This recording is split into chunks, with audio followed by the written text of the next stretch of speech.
सलीम बादशाह एक हिंदी अकबर और हरका बाई की औलाद थे। बचपन से ही वे जिद्दी थे। उनकी गुस्ताखियां अकबर को बिल्कुल पसंद नहीं थी, जिस कारण अकबर ने सलीम को फौज के साथ भेज दिया ताकि वे अनुशासन सीख सके और आगे जाकर बादशाह एक हिंदी का तख्त संभालने लायक बन सके। इस तरह बचपन से ही बाप बेटे के रिश्ते अच्छे नहीं थे। सलीम हमेशा ही पिता के अल्फाजों की तौहीन करते आए थे, जिस कारण उन्हें 14 वर्षों तक अपनों से दूर रहना पड़ा। शायद इसलिए ही उनका अपने परिवार से ज्यादा लगाव नहीं था। कुछ समय बाद सलीम को वापस बुलवाया गया और उनके आने की खुशी में लाहौर में जश्न रखा गया।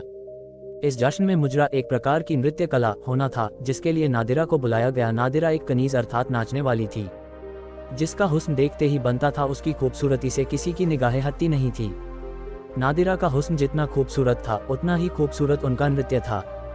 उनकी इसी अदा और कौशल को देखकर अकबर ने उन्हें अनारकली नाम से नवाजा था। अनारकली मतलब के सुंदर खिला हुआ फूल। अनारकली ने लाहौर के उस जश्न में भी अपनी कला का प्रदर्शन किया और उस दिन सलीम ने पहली बार अनारकली को देखा और उसके हुस्न और सादगी को देख वो उस पर फिदा हो गए और उससे मोहब्बत करने लगे। अनारकली को उन्होंने अपने प्यार का इजहार किया। अनारकली समझती थी कि एक कनीज और शहजादे के बीच कोई प्रेम संबंध नहीं हो सकता, इसलिए उसने सलीम से दूरी बनाने की पूरी कोशिश की। लेकिन सलीम की मोहब्बत के आगे अनारकली भी बेबस हो गई और सलीम को अपना दिल दे बैठी। दोनों छिप छिप कर मिलने लगे। लेकिन एक दिन इस बात की खबर अकबर को लग गई और उसने सलीम को बुलवाकर उससे साफ साफ कह दिया कि हिंदुस्तान के तख्त पर वो किसी कनीज को मल्लिका बनने नहीं देंगे और इसलिए सलीम अनारकली को भूल जाए और उससे मिलना बंद कर दे। लेकिन सलीम की मोहब्बत इतनी कमजोर नहीं थी।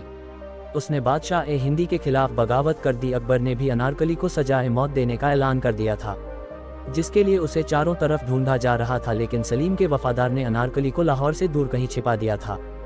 अकबर के इरादों को देख सलीम ने अपनी सेना बनाई और अकबर के खिलाफ जंग का ऐलान कर दिया। लेकिन अकबर की विशाल सेना के आगे सलीम की हार हुई। जंगे मैदान पर अकबर की तलवार सलीम को सजा नहीं दे पाए और उसे बंदी बनाकर सभा में लाया गया। सभा में अकबर ने सलीम से कहा कि वो अनारकली को सौंप दे तो वो उसे रिहा कर देंगे। सलीम की मोहब्बत के आगे उसकी जान के कोई मायने नहीं थे और उसने मौत को गले लगाना मुकम्मल किया और अनारकली को देने से मना कर दिया। बेटे के मोह को त्याग कर अकबर ने भरी सभा में सलीम के लिए सजाए मौत का फैसला सुनाया।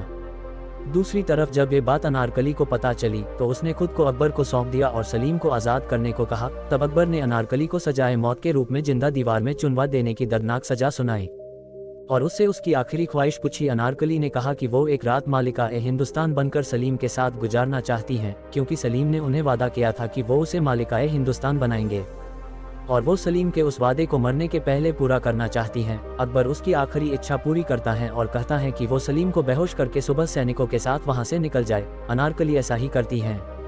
एक रात सलीम के साथ गुजारने के बाद वो खुद को सैनिकों को सौंप देती हैं और सजा के अनुसार उसे दीवार में चुनवा दिया जाता है। इतिहास में ये समय सन 1599 माना जाता है, तब अनारकली की मौत हुई थी। यहाँ तक इस कहानी का अंत होता है। लेकिन कुछ लोगों के अनुसार अनारकली की मां, जिसका नाम नूर खान अरगन था, नूर खान को अकबर ने उसके नृत्य से खुश होकर उसे वचन दिया था कि वो जो चाहे उससे मांग सकती हैं। जब नूर ने अकबर से कुछ नहीं मांगा था, लेकिन अपनी बेटी की मौत को देख उसे वो वचन याद आता और वो अकबर से अपनी बेटी अनारकली की जिंदगी मांग लेती हैं। तब ऐसा कहा जाता है कि उसके वचन को पूरा करने के लिए अकबर एक सुरंग के जरिए अनारकली को लाहौर के बाहर भेज देता है और उससे वचन लेता है कि वो कभी शहजादे सलीम से ना मिले और इस तरह सलीम और अनारकली एक दूसरे से अलग हो जाते हैं। लेकिन उनकी मोहब्बत की दास्तां इतिहास में सुनहरे लफ्जों में अमर हो जाती हैं। दोस्तों, कहानी पसंद आई है तो हमारे YouTube चैनल को जरूर सब्सक्राइब करें। धन्यवाद।